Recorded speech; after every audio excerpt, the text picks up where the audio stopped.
I absolutely love speaking in generalities, so I'm going to talk about kids these days. Yes, kids these days. One thing I think separates millennials and Gen Z from their predecessors, in my opinion, is the fact that they don't have very many practical skills. See, my grandpa, when he was a kid, knew how to paint, fish, hunt, skin and clean an animal, fix anything on a car, shoot a gun, sculpt, identify edible plants in the wild, and talk to people, in person. When he talked to girls, he could see them instead of just sliding into their DM. He hiked for miles instead of scrolled for miles. He knew how to grow vegetables, not be one. Oh, good idea. That wasn't very funny. Who wrote that? Oh yeah, I did. Anyway, the world these days seems to scream, well, don't just do something, sit there. Most people these days aren't learning a new skill, they spend too much time online. If you ask them what their talent or skills are, they don't have a response. But like I said, I like speaking in generalities. And our guest today I generally like, because he's bucking this trend. He has a special set of skills, but he's not Liam Neeson. I will find you, and I will kill you. He has become a master of his various crafts. Furthermore, he's a flutist, a jeweler, a good friend of mine, a Navajo, and he joins me in the studio now, Ty Allison.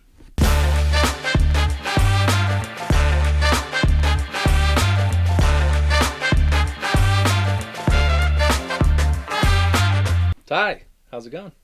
I'm doing pretty good. I'm excited to be here. Big fan of your show. Well, thank you very much. Yeah.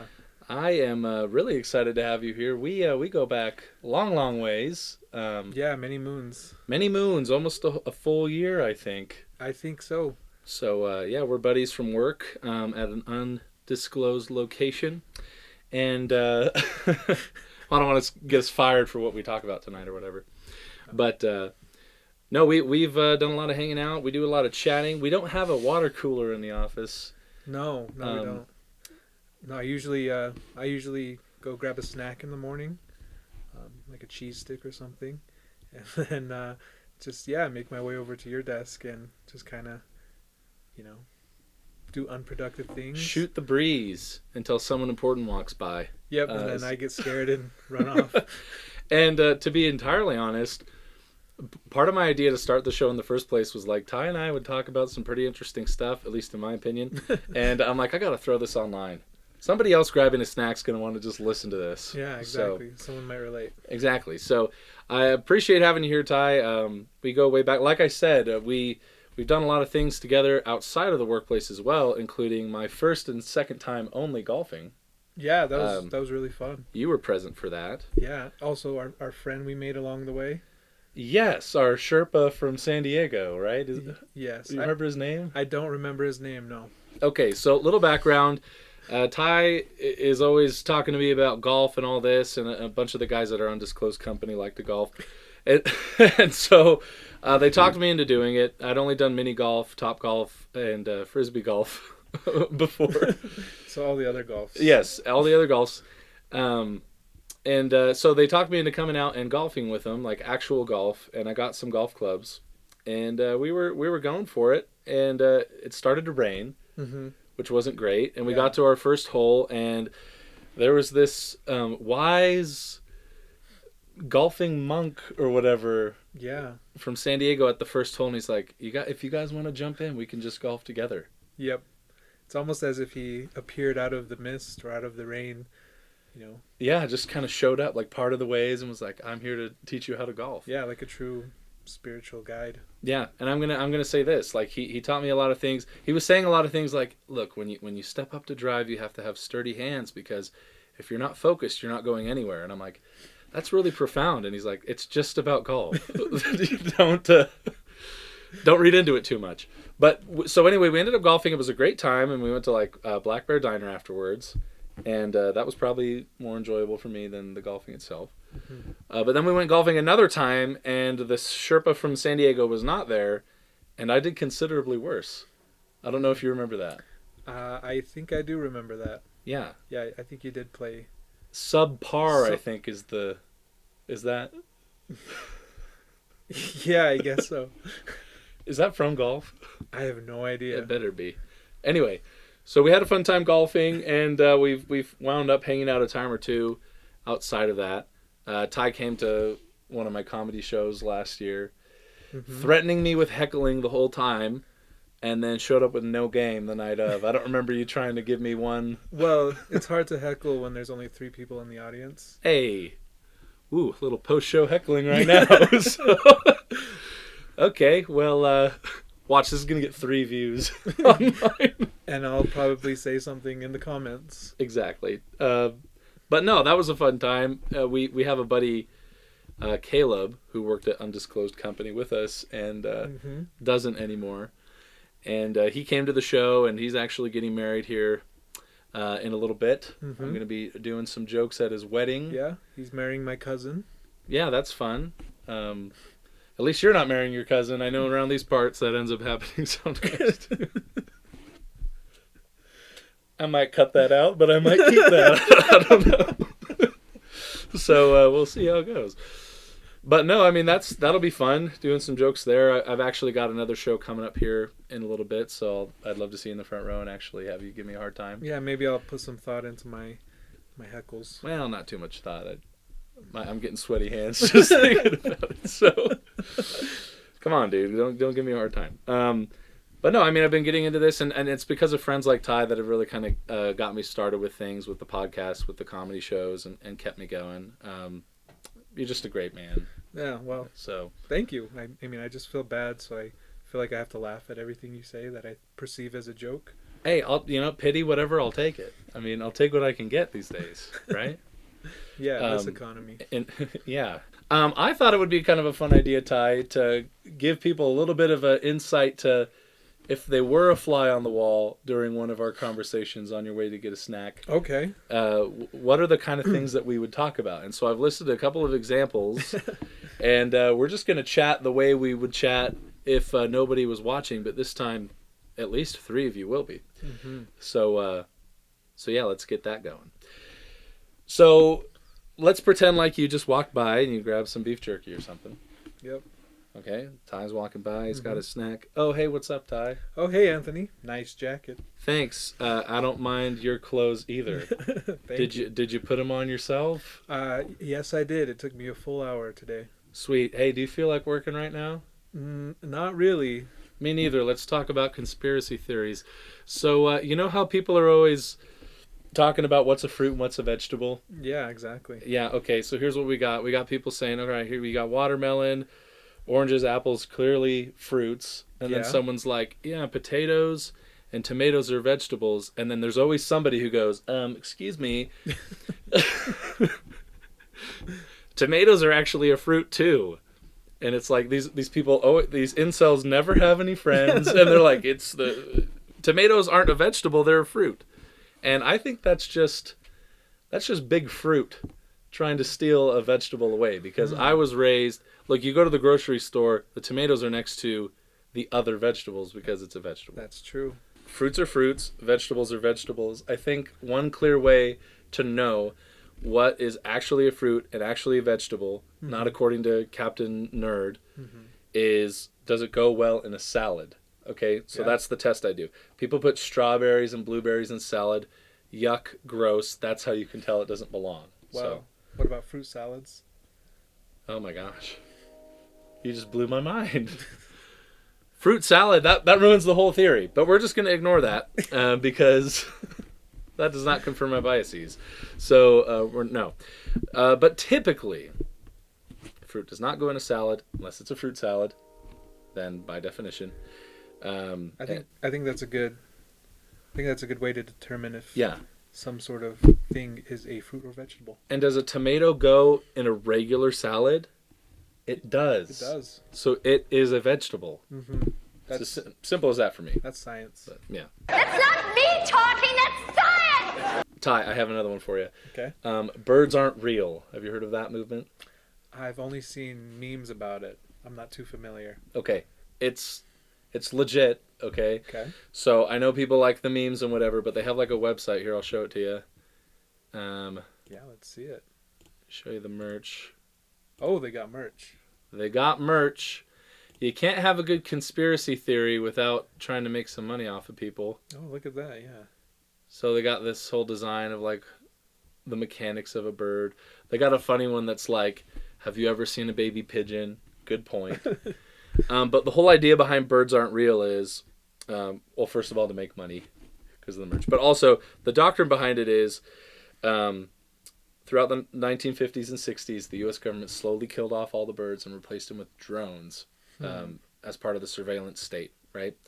And they did this to spy on potential enemies of the state, communists, people that wanted to think for themselves, you and I. I know there's birds watching us, but basically the birds are always watching you, and there aren't any real birds anymore. Mm-hmm. And have you ever wondered why birds just sort of sit on telephone wires? Oh, no. They're charging. They're drones, and they need to charge their batteries. Oh. Okay? That makes sense. They're not just hanging out. Like, why would they do that? I can see that. Why would a real bird sit on a telephone line? Yeah, why would they? It's dumb. Birds are not real, people. Check it out. Okay. This actually does give me another idea, though. So I think we could bank in on some merch of our own. Yeah, I think we just come up with some random conspiracy, and I mean, obviously we got to do merch. Got to do merch, but it's all about the truth. Yeah. But I think we can make some good money, too. So we come up with our own conspiracy theory, something that really gets people going. Yeah. Like, for example, I had to replace my tires recently. Yeah. And what if the people that make the roads and the people that make the tires are, like, in cahoots, right? And so the people that make the roads make them bad for tires, so the tires wear out, and then the tire people make more money, and Big Road gets more money from that. Oh, my goodness. Dude. I never thought of that. Yeah, and the shirts could say, like, we're tired of the lies. Right? Yeah, I think that works perfectly. I'm going to do it. I'm going to do it now. Yeah. And all 3 of our listeners are going to get the shirt on my website once I have one. And we're going to do it. I like it. Yeah. Think about it. Think about it. That makes total sense to me. We're going to call it the Bad Year Tire Conspiracy. Ooh.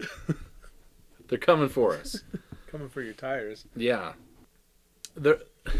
I guess in the same vein of dispelling misinformation, I have something I'd like to address the nation with you as my witness. Okay. So, as a lot of my listeners know, I'm very into history, especially war history, the world wars, before and after. And so naturally, what does one do when they like history? They get black market Legos of soldiers from all those wars, right? Okay. So I have black market Legos of various soldiers, including German soldiers from World War II. Okay. Nazis. Well, I wasn't going to use that word, but yes. And so I had these German World War II Legos, and I was... Nazi Legos. Tomatoes, I guess, on that subject. But anyway, I would casually mention them to Ty and our other coworkers at Undisclosed Company, just kind of for fun. And then they started hassling me about it. Oh, that makes you weird or a sympathizer or whatever. But I want to clear something up with everybody tonight. I do have World War II German Legos. Nazi Legos. Sure. And I do apologize for any harm I may have caused. I've been educating myself on the damage that these Legos can do. And I want to make sure everybody knows that I don't condone violence towards any Lego. In fact, I actually am accepting and play with all my Legos equally. So now that we have that cleared up, in order to clear it up with my coworkers, I told them, look, maybe I don't even have any of these. Okay. And then they said, so you're not only a Nazi Lego sympathizer, but a liar. Mm-hmm. And that I couldn't take. So I decided to bring some to the workplace, which I think was a really good idea. I don't know how it would have gone talking to HR Undisclosed Company about this. Yeah. But I gifted some to Ty as proof that I didn't have any. Yeah, I mean, we didn't believe that you actually had them. And then one day they just showed up on my desk. Yeah, armed and everything. And the actual Lego company doesn't make these. You'd be shocked to find out. But I found some and I brought them into work and I gave some to Ty. And you still have them on your desk, right? Yeah, well, I have one sitting on my desk. I don't want a whole platoon or whatever of Nazis sitting at my desk. So you have one and it's like... It's hidden. Okay, well, they're all hidden these days, but... Is that another conspiracy? No, it's not. Anyway. Well, it's sitting on my desk, kind of close to another set of Legos I have, Oh, yeah? which is a Formula One car Oh. for the Mercedes racing team. Is, So- is it Mercedes German? Yeah, exactly. That's not good. That's not good. You shouldn't have done that. Who gave you No. that? Anyway, we're going to breeze past that like it didn't happen and talk about something else. What do you think of that? I'm totally fine with that. Okay. One thing that I learned about you that I thought was really neat, Ty, in our various snacking conversations was you have a few handicraft skills, including flute making. And I was hoping you could tell us a little bit more about that and maybe demonstrate to us if you brought something for us. And Yeah, I mean, I did bring one of the instruments I've made. Ooh. Hold that up for the camera, Ty. Yeah, so I make Native American flutes, different from regular flutes, but yeah, I make Native American flutes. I've been making them for probably maybe like 5 years now, and then I have been playing them for probably about 10 years. Okay, awesome. Now, was there somebody in your family that introduced you to this, or was it someone else? Or Yeah, someone else. So during our Sunday services when I was a kid, there was this gentleman who would play church music on his Native American flute. He was also a Native American man, and he could play some music on the instrument. And so I remember growing up just hearing that, like the few times he did it, I was just mesmerized by the sound of the flute, but also the way he was able to take, this music from our services, our church, and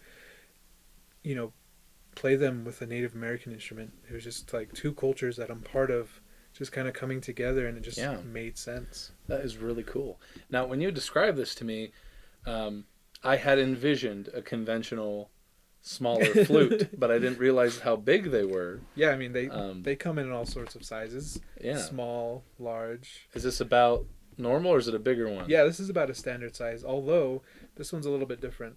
This is what's called a drone flute. A drone flute. So it's kind of like two flutes in one construction. So if you look on the end, there's two holes. It's like a shotgun or something. Yeah, watch out. Don't look down the barrel. So I can play one side, both sides at the same time, whatever I want to do for the performance. So this is my personal favorite. This is the one I made completely by myself. Wow. And yeah, I'm really, really, really proud of it, I guess. Yeah, that's awesome. So, and you had mentioned that it wasn't just, the flute making wasn't just a part of your culture and something that you like to do, but you actually helped make them for work for a while. Is that right? Yeah, so I was employed as a flute maker. My official title was intonation manager, meaning I did all the voicing, making sure they sounded great.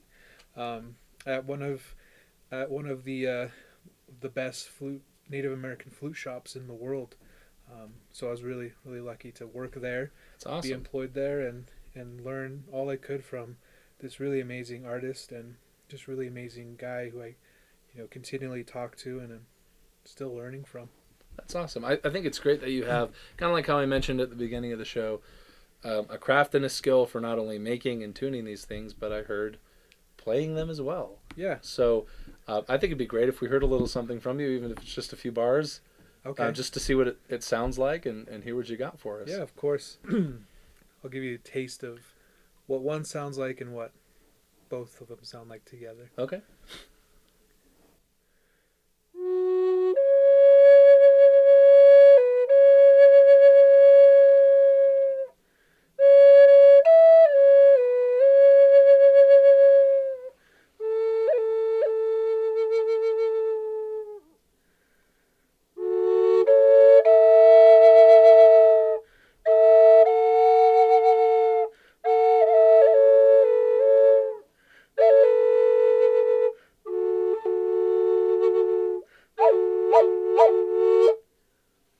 Wow. That was mesmerizing. Oh, I like thank you. that. Yeah, that was beautiful.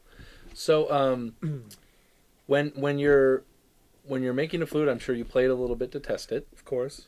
And what if you're playing a note and it's a little high or a little low? Is there something you carve it out a little bit more, or how do you work with that? Exactly. On all these finger holes you see, if I need to make a note, most of the time I need to make a note more sharp. I need to raise its frequency, and so I would enlarge the hole through various means, whether it's burning it to make it bigger with like a red hot iron rod, or using a rotary carving tool to kind of cut the inside where you wouldn't see it, to effectively make the hole bigger.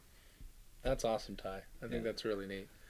You really have something there with your ability to create these and then make them play beautiful music. Thank you very much. Well, yeah, anyway, thanks for showing that to us, Ty. That's really neat. Yeah, of course. Appreciate that.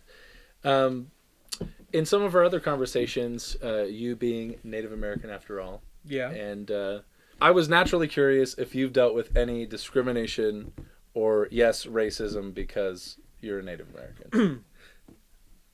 I've heard stories of friends and family members who've experienced racism, but I guess I've been fortunate enough where, I haven't received any harsh racism. I mean, of course, growing up in school, there's always the jokes, but the people I knew making jokes about, my culture it was never from a place trying to discriminate or, place of hatred. It was always, just there for fun, and I never bothered me, and so I've always been fortunate where I've never had anyone come up to me and say anything racist or been discriminated against. I feel like growing up it was always the opposite. I feel like people are always so fascinated with who I was, and asking questions, wanting me to do something, and I just felt like it was always, I don't know, I felt like cool, I stood out, and people wanted to know about who I was. Yeah, it's part of what makes you special. Mm-hmm. It caught my attention for sure when you started talking about the flutes, and then in a minute we're going to get to some of the jewelry making that you do, which is also inspired by your culture. So I don't know if this is racism, but whenever I go to a Mexican market or whatever, you've told me this. They assume I speak Spanish, and they just kind of start talking to me in Spanish. Yeah. I don't think that's racism, but but you thought of it when we talked about racism.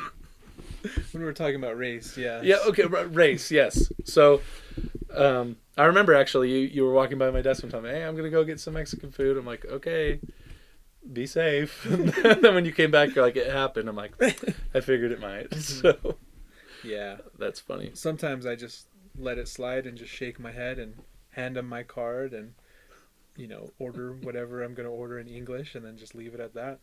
I don't address it. You don't go into getting your cell phone out and getting them fired or anything. No, I say no. That would be terrible. Yeah, that wouldn't be so good. One thing that comes to mind when talking about being Native American, you mentioned that you're Navajo. Mm-hmm. The largest, if I'm not wrong, Indian reservation in the whole country. Yeah, we have the largest reservation, bigger than a lot of states, or not a lot, but some states, about the size of West Virginia, but it's all desert. Yeah, so. And there's a lot less cousin marriage, I'm sure, than West Virginia. I don't know about that. You don't even have to correct me if I'm wrong. I don't want to know. No, that's cool. So, yeah, and it's in 4 corners, right? So it takes up space in 4 different states. Yeah, 4 corners of the United States. We have land in Utah, New Mexico, and Arizona. New Mexico and Arizona is actually where my parents are from. My dad from New Mexico, my mom from Arizona. Okay, cool. And you mentioned visiting down there, and you showed me images on Google Maps of visiting, and I thought it looked pretty neat, and I'd like to go. Can anyone just go to the reservation? Yeah, I mean, if you have the means to get there. I know some tribes are a little bit more, hey, don't come onto our land or whatever, just because maybe it's so small and they want to keep things sacred, and but for my tribe, a lot of people go through it, and whether they're just traveling through to get to somewhere else or they want to visit, our homeland and see, different sites or whatever. I mean, it's really beautiful. I did say it's desert, but it's beautiful desert. Yeah, all sorts of terrain, all sorts of weather, and so it's really beautiful actually. And yeah, if you wanted to go, we could go hunt for Bigfoot or for other mysterious creatures that I don't want to talk about because I don't want anything to happen to me. Oh, okay. Well, neat, Ty. Thanks for telling me a little bit more about that. Yeah, of course. Where you're from. Kind of as another thought, I think a lot of people, unfortunately, and I think this is unfortunate because there's a lot of neat things about you and your background that I've learned. Unfortunately, a lot of people's minds go straight to the sports mascot debate when they think about Native Americans. Oh, yeah. And I think it gets a lot of press because it's like a hot button issue. Mm-hmm. But at the end of the day, I'm sure there aren't as many people that care as much as they act. Like, you can't take that mascot away. My grandfather loved that mascot. Like, I don't know if people are really that invested in it or if it's just performance art. But do you have any, I guess, a collection of thoughts on the subject or anything you'd say to people who want to know your opinion? My opinion, not speaking for anyone. Let me make this clear. I'm not speaking for a whole group of people. Speaking for myself. I think there are ways to do it right. I think we have really good examples, like the University of Utah. Their mascot is the Utes, right? And they do incredible stuff. They actually work with the Ute tribe to do a lot of cultural trainings and even like performances that they incorporate into like games and stuff. Right, it's like a partnership between the tribe and the school, right? And so they have this understanding, and so I think that's a really great way to go about it. Just kind of educating and teaching people. It's really, really, really a good thing to do. I mean, and when I think of mascots, I think of the Washington. Or they're not called the Washington football team. The Commanders. Yeah, the Commanders. The Washington football team. I think the funniest thing about that whole thing is between changing the name, they crapped their pants and couldn't come up with a new name. So they spent a year as the Washington football team. I think they should have kept it. I love that name. Go team, go! Yeah, it's just so funny. Something so comical. But I interrupted you. What were you going to say about that? No, I mean, the name they were referred to, the name they had was the Redskins. Which has all sorts of historical, bad history to it, I guess. Just it came from another way to call an Indian that was scalped, the red meaning the blood that was on their skin when they were scalped. And so that's where the term Redskins came from. And so I'm glad they changed that. Yeah, I actually didn't know that. So, I mean, Commanders, I could probably take it or leave it. I wish they'd stuck with Washington football team. Mm-hmm. It's got a nice ring to it. Yeah, I think so. Well, and then another team that I think about in terms of this mascot debate was the Cleveland Indians. Which Indians, not a bad name. Sure. I mean, we're literally called Indians by the government. They have a whole bureau for us called the Bureau of Indian Affairs. Yes, I've heard of that. And so, that's not too bad. But what I find kind of wild the logo itself. Yeah. What was it, Chief Wahoo? I don't know. Something like that. Aren't they They're the Guardians. The Guardians now? Yeah. I think they named it the Cleveland Guardians because there's like statues on a bridge in Cleveland that are called the Guardians, and it's like about the statues or something. But yeah, so I think it's not everything related to Native Americans is bad. Not everything needs to be changed. In my opinion, sure. I think like what I mentioned with the University of Utah, I think there are good ways to go about it, and Well, it seems like maybe one general rule is. If it's a partnership, great. Mm-hmm. If it's a caricature, not great. Yeah. Right? So, okay, that makes a lot of sense to me. Mm-hmm. And I hope people are a little more thoughtful about that before they just kind of jump in with other people online. Because I feel like online you can say whatever you want. Yeah, and exactly. You can just hide behind a screen or a camera and just say whatever you want. Mm-hmm. But no, that's all very interesting to me. And I'm glad you were able to include me in that conversation, coming over to my desk at Undisclosed Company and talking to me about that. Of course. Well, one final treat we have for everybody is Ty has another set of skills not like Liam Neeson, but Ty has another set of skills where he makes traditional jewelry. And I noticed this because Ty wears these beautiful rings to work. And I asked him about it once, and I said, "Oh, where did you get those?" And for some of them, you were like, "I made these." And I thought, that is the most gangster move I've ever heard of in my life. You're like, "Oh, where'd you get your bling?" It's like, I forged it in my own kiln, you know? So tell us a little bit more about the jewelry making, how that started. Yeah, I mean, how it works. I mean, I'm wearing a piece right now. Yeah. So I guess how it started for me was, you know, I guess first of all, turquoise jewelry is huge in my tribe and a lot of tribes within the Southwest United States. So turquoise, I always saw it growing up. You know, my mom was wearing it. A lot of the women in my family, I noticed. You know, because the women in my family tended to wear more jewelry than men. Okay. And so I always saw it growing up, and I just loved the color of turquoise and just this idea of creating jewelry that you can wear. Just really stood out to me. And so then eventually I was like, I need to try doing this. I want to try and make something for my own. And so I stole a bunch of my dad's tools.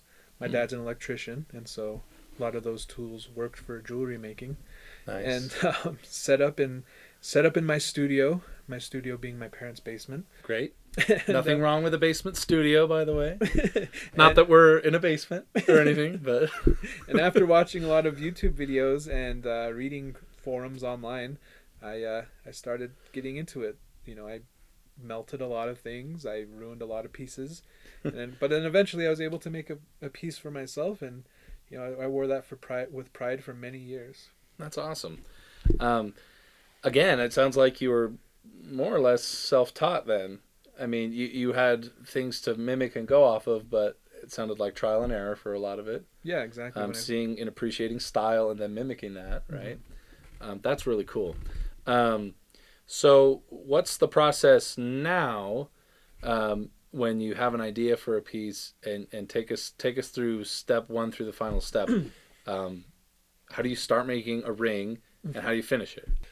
Yeah, so when I'm starting a piece, you know, I either start with the thought of, oh, I want to make myself something, or I want to make something for a family member or close friend, and then kind of take inventory of all the supplies I have, and if I need anything, you know, I'll go to jewelry supply store or order something online, and then just kind of sketch out my idea, whether it's in my sketchbook or just on a random piece of paper, sticky note at work, whatever, and then just kind of go from there, and then solder everything, cut everything, file everything, sand everything, polish everything, and then put it all together, and there you have it. That is awesome.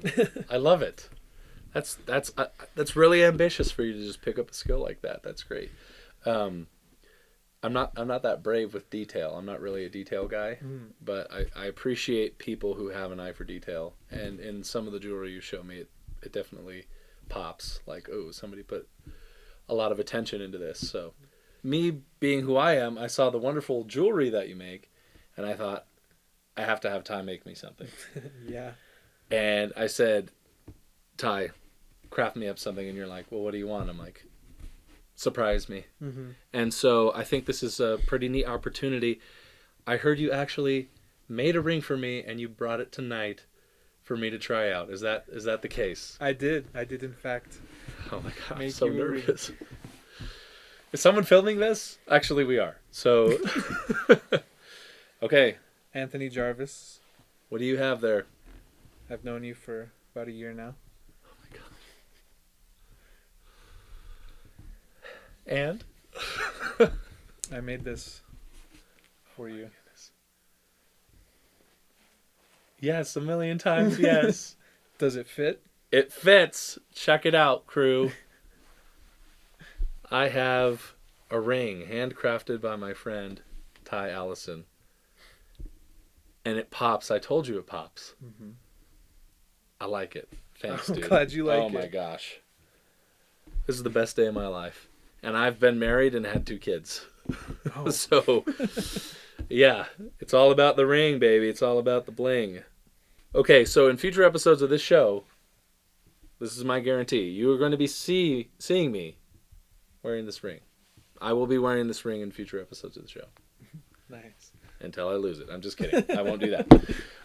I like it. I like how it's like a full knuckle. I know a lot of the rings that you make are like that. Mm-hmm. Not these tiny little No, wimpy rings, you know. Wanted it to be something. It's the real kind. Statement, very manly and very bulky and chunky. I think that describes me to a T. Me as so, well. Bulky, chunky, manly. Manly. Anyway, that sounds like a really natural place to leave off. What do you think of that? I think so. Wow, what a treat. Ty, thanks for being here. Really appreciated your time. Chatting about a bunch of amazing things, giving me this awesome ring. Yeah, thank you for having me. I'm glad to be here in your base studio. It's an actual studio, okay? Doesn't matter where in the house it's located, or in the business park that it's located. But no, folks, Ty Allison, everybody, real good friend of mine. It was a great episode. Don't forget to like and subscribe to the show. Comment what your favorite part of the show was. I'd love to hear from you to create future content. And I guarantee Ty's going to be back on the show talking about other things soon. So we'll go ahead and leave it there today. Thanks, everybody, and we'll see you next time.